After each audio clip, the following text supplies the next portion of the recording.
You're watching Public Affairs. Berkowitz is my name, and politics is our game. And we will be doing lots of politics tonight because there are 10 candidates. There are 10 candidates for mayor of the city of Chicago. As of the time we're taping this, which is June 7th, you'll probably see it near the end of June. Things are happening so rapidly, there may be 20 candidates by then, I don't know. But tonight, it's Neal Sales-Griffin. Neal Sales-Griffin. He is relatively young, but he's not the youngest, okay? We'll come back to talk about, give you some context about the 10 candidates, and tell you a little bit more about Neal. But what you need to know here is that this is a guy who has dealt with a number of issues as he was growing up that a lot of people who he's running against maybe didn't have to deal with. He relatively low-income parents, but they moved up, as people do in America and Chicago. His father became a policeman, is that right? That's right. That's certainly a good occupation. His mother was a lab technician, but then she worked at Ray School, so she could be home. She was working at the same school he was at for grades 1 through 6. And when he ran into problems, he had a mom who really cared, and she said, we got to change the environment here. And so she went to Oprah, and they had this Hope Scholarship, Yes. Hope Network Scholarship. Yep. Yeah, Network Scholarship, and she got a scholarship so he could change schools and go to St. Thomas. And the point is, we could go through the whole thing, and he goes to Northwestern and so forth, and he's an entrepreneur, and when he's at Northwestern, he's taking a class in entrepreneurship, and then like 8 or 9 years later, he's teaching the class. That's right. Okay, and then he starts his own company. The name of that company was? Starter League. Okay, and what did that company do? So we taught thousands of people how to build software and get start their own companies and get jobs. And you ran that company for how long? 5 years. And then you sold it? I sold it. And what do you do now? Right now I run a nonprofit, and I'm a professor at Northwestern U Chicago, and I help a lot of people out across 11 different boards I serve on. And what's the main thing you're doing right now? So the main thing as of June 7th. I'm running for mayor of Chicago. You're running for mayor? Yes, that's right. Okay, That's so, and the short of it is, though, because if you're watching this toward the end of June, it'll still be a topic. If you're able to watch it the day we're taping on June 7th, what's the topic du jour? What is like everybody talking about right here in Chicago? There's an immense amount of anguish and frustration and rage right now at the fact that the city has not been completely straightforward and upfront about the rampant abuse and cover-up of the sexual allegations and abuse that's happening through CPS. How many rapes? What are we talking about? So there's over 500 reports of sexual misconduct. That's right. Reports. And then about half of them have been kind of vetted and validated and seen as credible. As credible, about 230. And what's really insane and preposterous about the circumstances is that the law department and CPS is responsible both for fielding the claims and the issues, but they're also responsible for defending CPS itself whenever those issues so they see the light of day. So some student complains and says, you know, this guy's harassing me. Maybe he's they have cases of rape. Yeah. You know, you got to remember, if somebody rapes somebody who's 16, and it's a she and it's a he, it doesn't matter. If that person's under 16, they can't consent. No. It's called statutory rape. It's not a matter of whether she said it's okay. She can't say it's okay, right? That's right. And many of these kids, some might have been over 18, so that still could have been rape, but it would have required more. But for the kids who are 16, it's a pretty easy case. So what do? Well, they find somebody. Okay, you just like you read this stuff, and the Tribune broke the story. Okay, and what hit you when you read about this? I assume you've read about it in Tribune. Yes. You've read about it in other places. Yes. Okay. So like this goes back 8, 9, 10 years, Yeah. right? But it's continuous. Like last year it was happening, and the year before it was happening, and the year before it was happening. So they're getting these reports. I mean, I don't know, like, if you're the mayor of the city of Chicago, I mean, like, you're a CEO, you have direct reports, right? We have a leadership problem. That's it. And that's on us. Yeah. as voters, as the people in charge of putting people in power and in office who are supposed to work on our behalf. We have to internalize this travesty, this ridiculous circumstance that has now seen the light of day, and we need to take ownership of it and say the people that we've put in place, the people we've put in charge, aren't being honest enough and aren't doing a good enough job. Where is that? Who are some of these people? I mean, we have a mayor that we need to replace, and we have a school district that has had failing leaders time and time again. We have one of our CEOs from CPS who's in jail, another one who had to recently step down because of ethics. So if we're going to continue to put all of the power into decision-making unilaterally in the mayor's office, but then put a mayor in place that we don't trust, that we can't get behind to actually make the right decisions, to be honest, to be open, to be accessible, to be real and transparent, to be upfront when something's wrong rather than trying to hide it, to hope that people don't discover what the problem is before you can actually get in front of the news. It's not on an individual. I can't name a name here. This is on us. Okay, so Simeon's in the news because they had this guy there who was a volunteer coach who had like 4 felony convictions for possession and sales of drugs. They're like that. They're not minor crimes, right? How do you pass a background check? Isn't everybody, it doesn't matter that you're a volunteer, you're going to be interacting with minors, okay? Even if it's high school, most of those kids are minors. So you do a background check. How do you pass the background check if you got 4 convictions? I mean, and if you're the principal, Sheldon House, Sheldon, come on. We're just reading about this in the Tribune. We don't know the details, I don't. But like when this track coach was raping a student repeatedly in his office, where were you, Sheldon? Were you like walking around the school? Were you looking for rooms that may have been locked? Did you knock on the door occasionally and say, why was it locked? I mean, I don't know. I'm not sure, Sheldon. Maybe that's not your responsibility, but it seems to me if you're a principal, you should know what's going on, right? Yeah. Now, we have to get to the bottom of this as a community, right? As a community, we need to step up and have a little sit down and say, you know what? This isn't working. This isn't working. What you've been doing and how you do it doesn't work. I had that conversation with myself and a lot of other people over the past year. That's why we are where we are right now. That's why I'm running for mayor. So, I mean, Peyton, you've heard of Walter Payton, right? Yes. It's a good school, right? Yeah, and one of the greatest football players. Yeah, and so Sweetness. Simeon, which is an athletic powerhouse, Peyton's supposed to be an academic powerhouse. They've each had 3 arrested or disciplined after allegations of sexual abuse. Arrested or disciplined after allegations of sexual since 2008. So in the last, what is that? That's about in the last 10 years, This 9 is years. everywhere. So Ram says today, it's all over the news. You can look at the Sun-Times for June 7th, the Tribune would say. And he says, I'm sorry. I'm sorry. I'm sorry. Have you heard that before? Well, he also invited solutions, right? So he said, all right, I'm sorry. And then he said, if you have solutions, any of them, bring them on. And you know what? I'm sorry, but we hired you to do something about this. We hired you to be able to step up and do this. And, while we will bring solutions to the table, and I know I certainly will, the first step right now is immediately get the Inspector General for CPS in charge of those investigations. But there's so much more that needs to be unpacked there. And I'm sorry, but I'm sorry isn't good enough anymore. Yeah, and he said, we're all responsible. You ever hear this saying, the buck stops here? Isn't that what Harry Truman said? Yeah. The buck stops here. That's what president, any good CEO needs to say, too. Yeah, like if you have a problem in your company, where's the buck stop? Oh, always with you. You just go around to your employees and say, you're responsible, your customers, you're responsible, the people outside, they're all responsible. You, This right? is on you. This is on you. If it goes well, you get the credit. That's right. If it doesn't, Here you we got are. a team, but it's got to stop somewhere. So, Ram, come on the show. Here, it's a public invitation. We're reactive, though. We're reactive, Jeff, and that's the issue. We're constantly, and I continue to say we, because we put someone in place that we have the oversight of. Who put him in place? We elected Rahm Rahm Emanuel. When did we elect him? 2015, 2011. 2011. Okay. That's right. It's like 7 years. That's right. There was a lot of excitement then. Yeah, it was going to be new. Daley had been there for 22 years, a new guy. Of course, he is a friend of the Daleys, but, new. And he was there for 4 years. Right. And didn't we have a chance? We could, somebody should have said, has he done great things for 4 years? But it's not just an individual, though. It's not just an individual. Just think about it. It doesn't matter if it's Rahm Emanuel, if it's someone else, if it's Richard Daley, if it's whoever's going to be next.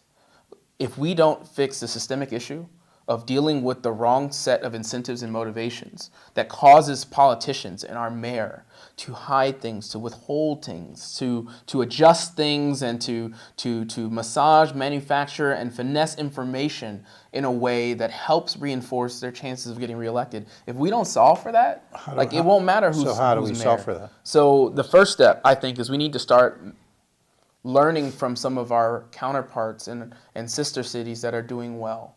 Okay, so when we look at the larger cities, New York and LA, when you look at schools, when you look at crime, when you look at voter engagement, when you think about population increase, all things that Chicago is struggling at, and you look at these places and you look at what they have versus what we don't, and they have term limits. They have campaign finance reform. They have laws that are in place that make it so that politicians aren't simply incentivized to retain their power for as long as humanly possible.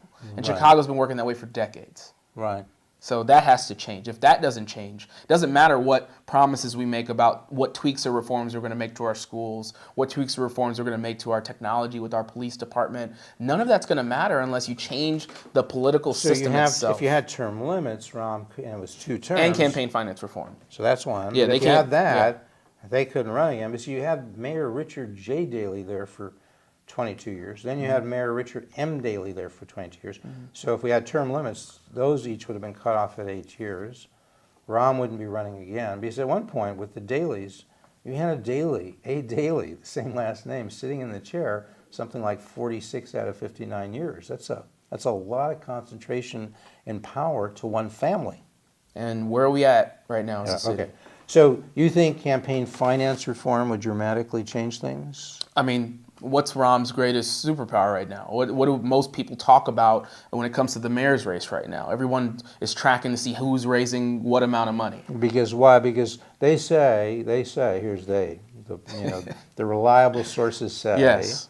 that, Rahm, he had started with $12 million in 2011. Then in 2015, he got 24 million. 24.4, yeah. So he just blows the competition out of the water. That's right. And if you say something, about him, he just comes back and he can define you with like $5 or $6 million, and you got like $5 or $6. That's right.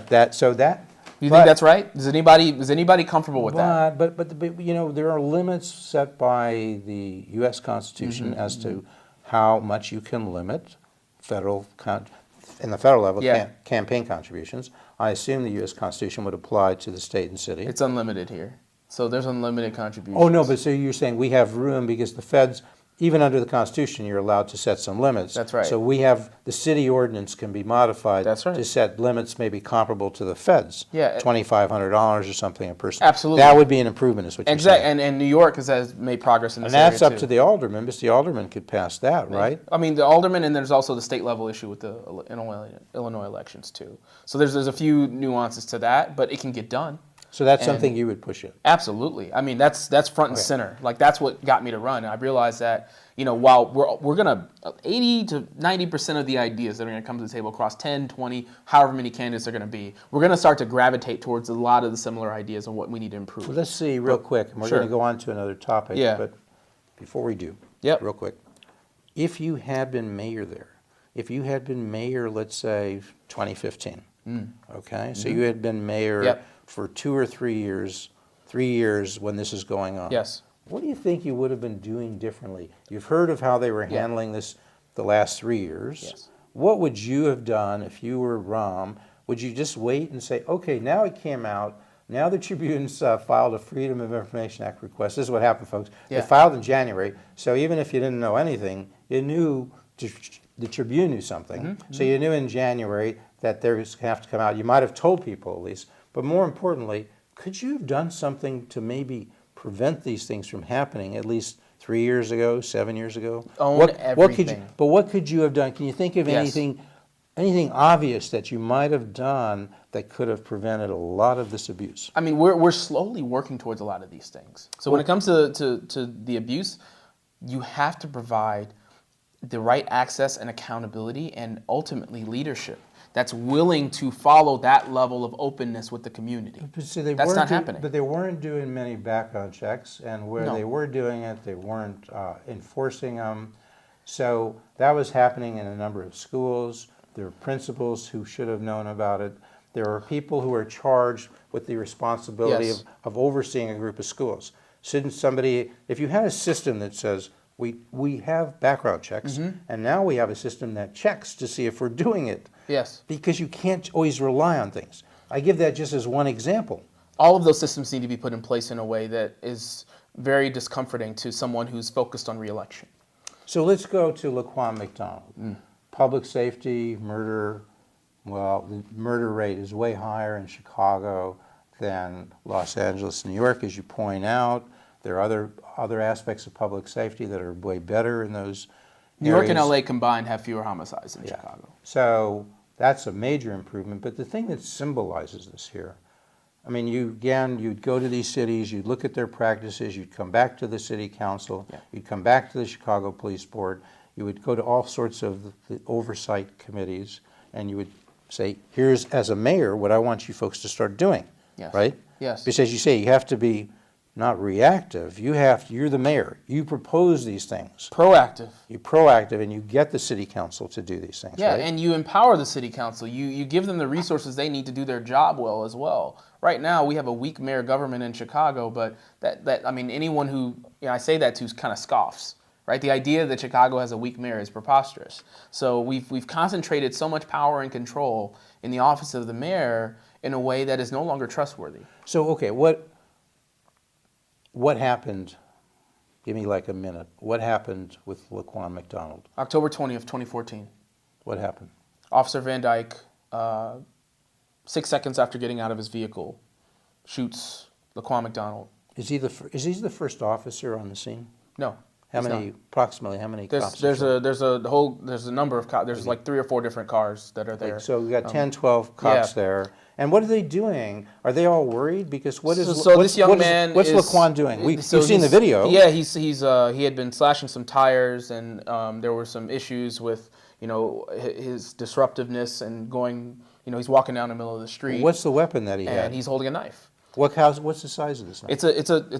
It's a relatively small knife. It's a relatively small knife. Yeah. But the issue was the report of the event did not match up with what had actually occurred. And Officer Van Dyke shot Laquan McDonald. As soon as he got there, right? He gets out of the car. Less than 6 seconds getting out of the car, he shot him 16 times in about 12 to 15 seconds. So was it a mistake? Did he ever report that there's a dangerous situation here and you got to run in there and shoot? Or why do you suppose he shot? It's become really obvious that that was a horrific situation, and it was essentially what would be equated to a murder in many people's accounts, and by most accounts. So how could you have prevented this situation? If you had been mayor before, Yes. so you say you had been elected in 2011, this happened in 2014, Yep. you had 3 years to look at the police department to say, is this thing functioning properly, and how do you find out if it is, and if it isn't, what changes do you make? The information that we are collecting and gathering to hold the police department accountable, as well as ensure the police department is improving through its training, through identifying and spot checking potential bad actors within the department. I do not believe that all cops are bad. I have a father who was a police officer for 30 years. I know that most cops are good and that they mean well and want to do their jobs. But every now and then you're going to have some police officers that abuse people, that don't have the requisite training to actually do their job well. So you have to check. You have to look at, how many police do we have roughly? So we've got probably 12. Ballpark. Yeah, ballpark. Yeah, it fluctuates. Say 11,000. 12,000. Paul Vallis said it, one problem, he says long ago we had 13,000. Yes. Now we have 11,000, too few, so forth. So we got, say, 12,000, something like that. Yep. 11,000, 12,000. You got to get your arms around how do you test these people? Do you have periodic screenings? We're not gathering all the data. Or if you have people who get like 200 complaints, and you have a person who gets no complaints, that might be a sign. Maybe the person has 200 complaints. Maybe he has a tough place. Yeah. But maybe you start there and you talk to him, and if he seems okay, then you go to the guy who's got maybe like 50 complaints. Yeah. Okay. Well, you can spot that, but you need oversight. You need independent oversight and accountability from the community, right? And So you ideally wanna that have would be an through the independent- government. Ideally that would be the mayor. Ideally that would be city council. That's not happening.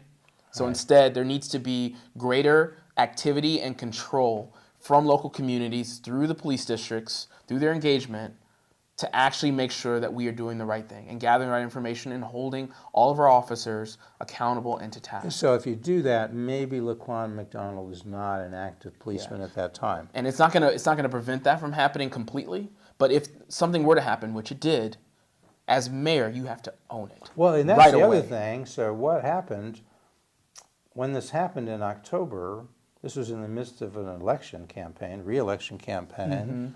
And so that's coming up as this election will be, we're taping this in June. It won't be till February of 2019. That happened, this incident with Laquan McDonald, some would say murder, happened in October of 2014. So the election's coming up for Rahm, re-election February of 2015. So I'm thinking, you know, you hear about this, I'm sure within moments, hours, he finds out about it. Like some guy's just been, and they tried to cover it up, so maybe he didn't, but probably within days, possibly a week, he's going to hear something about this, right? Yes. And he's going to know. There are all sorts of videos these days, everywhere, you know, dashboard cams, etc. So all this stuff's going on. So he gets the video. He says he didn't see it, but he should have looked for it. His law department doesn't release, his police department, they don't release the video. They say there's an ongoing investigation. McCarthy, who's running for mayor, Gary, come on the show and explain this. So he says, well, he agreed, no, don't release it because there is an ongoing investigation. I hear that. I'd like to hear Gary McCarthy say that. Rahm says, yeah, we're not releasing it because it's an ongoing investigation. It's pressed, the courts force them to release it. But guess what? That happens after the election. Isn't that convenient? The timing is You extremely think dubious. maybe he was opposing that and dragging it out so he would get elected before he had to release it? You think he might have done that? The bottom line here is the trust is lost and the moral authority is lost. And we don't know exactly what happened, and that's what a lot of folks may say, especially on the inside.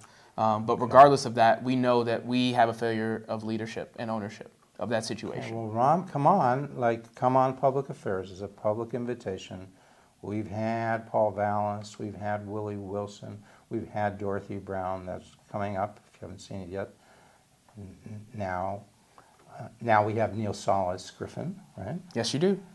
So we're going to try for all the others, but Ron, just come on. Jeff, you got this wrong. We'll give you a half an hour. I know you could buy the media, but this will count more because you're not buying it. So you're not just saying things, you're being questioned. And I know you can do it because you did this show twice before, about 15 years ago. Okay, so we got that. We sort of covered as much as we can cover now, public safety, murders, covered education. They're all come connected. back to it. Education, public safety, What else? economic development, people being in economic communities. development. No, Okay. well, like, What's why, the problem with economic Well, development? Jeff, let's talk Okay. about why Okay. people leave, because that's what inspired me to run. Yeah. Why do people leave? They leave because They're their leaving kids Chicago, aren't, you're saying. They're leaving Chicago, they're leaving Illinois. How did you find that out? I started talking to people, and I would go home and hang out with my family and friends and They're see leaving, fewer yeah. and fewer of them showing Okay, up. yeah. So it's personal. This is as personal as it can get. And So why are they leaving? they leave, number one, because if they have a child or they're expecting a child, they want their child to have the right education. And a lot of people do not believe that where they're at in Chicago is the right place to be. That's one of the That's top a major things. That's thing. a major thing. Another thing is when something bad happens or there's risk or there's danger. You can't go outside. You can't go for a walk at night because it's not safe to be out Okay, there. Someone that's gets robbed, shot, or Public killed. safety, okay. That, We've covered those I issues. can't We'll have come my back. kids around. What else? Why else are they leaving? The other big reason is this is not the life that I envision living with my family, with my friends. I want to be able to afford a home. I can get more for my dollar elsewhere. What about I jobs? have job Are opportunities somewhere jobs else that I can better get. off somewhere else? I mean, Job there are opportunities better? opportunities, there are different opportunities for different people. And depending on where you're at in the city, there are some amazing and wonderful opportunities. What about the South Side? The South Side is one of the most systemically struggling and disinvested areas. in High Chicago. unemployment. Extremely high Some might unemployment. be perhaps highest African-American unemployment I rates in mean, the country. It has been West subject- Side similar. Yes. North Side tends to do a little better, right? Well, why? Why do you suppose? So when you look at the history of Chicago and the history of segregation in Chicago, we have essentially disinvested in the communities that are struggling with primarily black people in them. And that has been true for so long. And the only way that that's going to change is if you have leadership in place that makes it a priority to support those communities and keep people there. So in the African American communities, you're saying there's not the same investment by the city in those areas. What about in the Hispanic neighborhoods? Same thing? Same thing. And as someone who identifies both as black and Latino, like, these are relatable problems and they're shared. Why do you identify as both My black mother and- is Hispanic and Asian, so And my your father's father? black. Okay. So that's, yeah, my upbringing Your was mother very did a mixed. lot of raising, but in high school, your father came back? Yeah, I was with my You were father without in a high father. school, Okay. yeah. So we had a split home. They weren't together when I was growing up, but they both raised me in different ways. And culturally, I had a very mixed race So upbringing. we only have a few minutes left, and I think what people are thinking, we can come to economic development, you can cover city finances, or maybe you can decide it's more important to address this. Because look, let me be blunt here. Let me, here, see if we can find our stuff here. Okay. Yeah, okay. So I'm going to do this real quickly. You got 9 other people you're running against, okay? Willie Wilson, 69. Dorothy Brown, 64. Paul Vallis, 64, former CEO. Dorothy Brown, 18 years, Circuit Court of Cook County, clerk of the court. Willie Wilson, sort of mega millionaire, came here to the city with like nothing. Was a self-made guy. Yep. Rahm Emanuel, well, 58. We know about Rahm. Gary McCarthy, his chief of police, 58. Lori Lightfoot, you know, head of the police board, appointed there by Rahm, 55. She's not so close to Rahm these days. And Troy LaRaviere, 47, head of the Principals and Administrators Association, heavily involved in CPS. Then we get to you. Okay, maybe ahead of you, we got Amara Enya. I'm doing it by age. She's 30. Enya, okay, she's 31. Neal Sales-Griffin, that's you, you're 30. And then Jamal Green, 22. So people are saying, look, come on, let's be serious. You're 30 years old, okay? Yeah. How much experience do you have? You've done well for your age. Yeah. Can you really compete with these other folks? Look at the judgment they would have. Look at Gary McCarthy. Right. Oh, wait a second. Gary, you got to come back and explain that thing about, you know, why you didn't want to release the video. Okay? But I'm sure he has good judgment. So, Gary, we've called you twice. We haven't heard from you, I'm sure. So, but seriously, you see my point? Are we happy with the leadership that we've had? Are we happy with more of the same? Are we accepting of the experiences that have gotten us to where we are and more of those same experiences? Or do we want to try something different? Do we want to do something? So you're saying, how's that working out for you folks? You Yeah. got all the judgments, you got the 50-years-olds, you got the 60-year-olds. You It's got not just Rahm, about he's- age, it's about Rahm is experience. 50 It's experience. It's about experience. Let's talk about that, all right? So I'm only happy got like to, 10 seconds. I- You'll and, have to I- come and I'll back and do stand that. I'll stand Okay. on this because, yeah, I'm 30 years old, but you know what? You know what's more important? I'm a teacher, I'm an entrepreneur, I'm a problem solver, I'm a disruptor and innovator, and I'm honest, open, trustworthy, and transparent. So what kind of leadership do we want, Chicago? Do we want someone who wants to give up the job of the mayor's office after 2 terms to pass it on to someone else who's going to be even better? Or do we want people who want to be king and queen of Chicago? That's I've the had enough stump of that. speech you're going to be hearing a lot from Neal Sales-Griffin. You come back next week and every week to see public affairs, not to see Berkowitz because like, I'm nothing, but to see people like Neal Sales-Griffin. He's running for mayor of the city of Chicago. Watch out, he could be a disruptor.